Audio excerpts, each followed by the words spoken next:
दोस्तों, अखबार अंग्रेजी का है बट इसको मैं हिंदी में बोलूँगा। अखबार का जो आर्टिकल है वो है NDA allies hope for EPF tax roll back. यानी कि एम्प्लॉय प्रोविडेंट फंड से जो आप पैसा अगर निकालेंगे 1 अप्रैल के बाद, उस पर गवर्नमेंट टैक्स लगाएगी।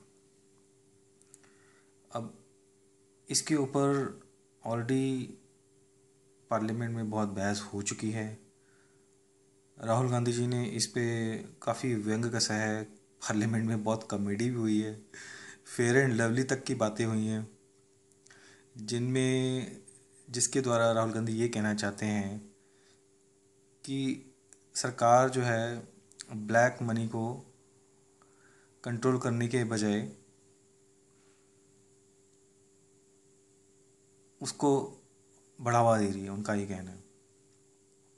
तो पहले तो हम एम्प्लॉयज़ प्रोविडेंट फंड की बात कर लें, जिसके बारे में हम बोलना चाह रहे हैं आर्टिकल के द्वारा।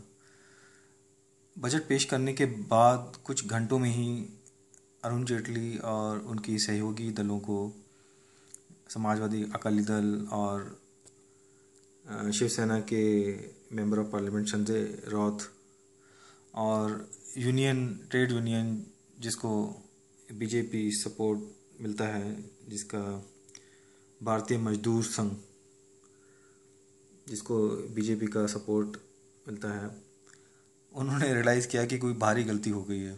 और गलती ये हुई है कि जो सैलरीड क्लास अपना कुछ उनका पैसा एम्प्लॉयज़ प्रोविडेंट फंड में जो होता है, बरसों से लोग जमा करते आए हैं, तो उस पर टैक्स लगेगा तो लोगों को इस पर बहुत गुस्सा है। और गुस्सा इस कदर है कि अभी 24 घंटे नहीं बीते हैं कि सभी ये मानने लगे हैं कि जेटली जी इसको वापस ले लेंगे। अब देखिए अखबार में क्या क्या लिखा है।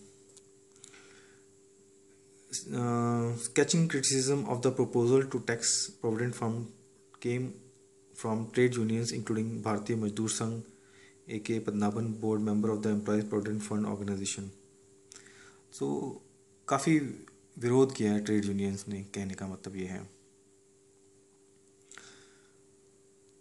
Rejecting government's contention that proposed tax on EPF withdrawal was aimed at moving towards pension society, trade unions on Wednesday said the retirement fund body EPFO, which has already 5 crore subscribers, already provides pension under its social security scheme.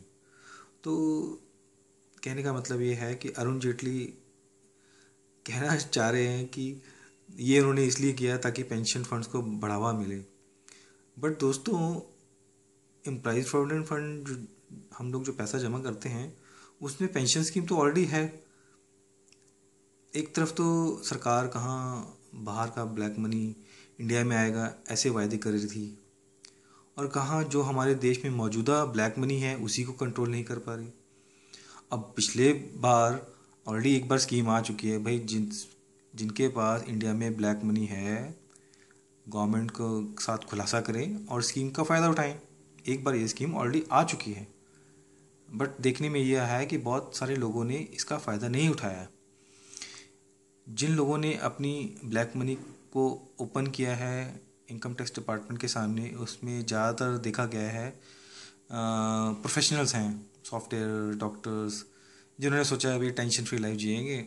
Income tax department ने खुलासा कर दिया है, but अभी भी बड़ी बड़ी मछलियाँ इसमें नहीं आई हैं। वो बहुत स्मार्ट है। गवर्नमेंट ने इस बजट में फिर बोल दिया कि भैया ब्लैक मनी है तो हम 40% टैक्स लगाएंगे, आप खुलासा कर दीजिए, आपको माफ़ कर दिया जाएगा।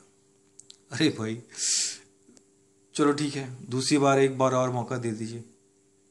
बट अब पार्लियामेंट में बात इस कदर उठ चुकी है कि माननीय फाइनेंस मिनिस्टर को समझ में आ गई होगी कि इस बार स्कीम ख़त्म होने के, ब्लैक मनी की जो स्कीम अनाउंस की है उसके ख़त्म होने के बाद फिर भी जो लोग ब्लैक मनी रखते हैं उन पर छापे नहीं मारे गए या उनको सबक नहीं सिखाया गया, तो देश उनको माफ़ करने वाला नहीं है। भाई एक तरफ तो आप जो सैलरीड क्लास है, मिडिल क्लास है, बेचारे अपना प्रोविडेंट फंड में, ईपीएफ में पैसा जमा करते हैं। और अगर वो पैसा निकाले, आप उन पे टैक्स लगा रहे हैं। तो कहने का मतलब हिंदुस्तान में वाइट मनी वालों की, सैलरीड क्लास वालों की, मिडिल क्लास की तो हालत बहुत ख़राब है। उन पे आप टैक्स लगा रहे हैं, और जो लोग ब्लैक मनी वाले हैं उनको आप हाथ जोड़ के नर्म वंदना कर रहे हैं कि भाई आइए और कर दीजिए। ये तो डबल स्टैंडर्ड हो गया। तो यही बात जो है लोगों को पच नहीं रही है, रास नहीं आ रही है। एनडीए के सहयोगी दलों को ये बात समझ में आ गई है, तो उन्होंने अंदर खाने सरकार के ऊपर प्रेशर डालना शुरू कर दिया है। अब समझदारी इसी में है कि ईपीएफ और पीपीएफ पे जैसे पहले चलता आ रहा है ऐसे ही रहना चाहिए। हिंदुस्तान में जो सैलरीड क्लास हैं, जो वाइट मनी वाले हैं, उनको रेदर प्रोत्साहन देना चाहिए, इंकरेजमेंट देना चाहिए। वो लोग रेदर अपना खून पसीने की कमाई को गवर्नमेंट के खातों में जमा करते हैं, तो देश का उससे फ़ायदा ही होता है। सरकार को इतना सारा पैसा मिलता है, सरकार भी बैंकों से कर्ज लेती है, तो उनके लिए भी अच्छा है। ब्लैक मनी वालों को ज़्यादा प्रोत्साहन नहीं देना चाहिए। ये जो स्कीम दूसरी बार आई है, it should be the last scheme, and thereafter we need not say what need to be done. Salaried class already बहुत दुखी है। तो I feel the message has already gone to the finance minister and he has understand the message. नहीं तो fair and lovely मामला खराब कर देगा।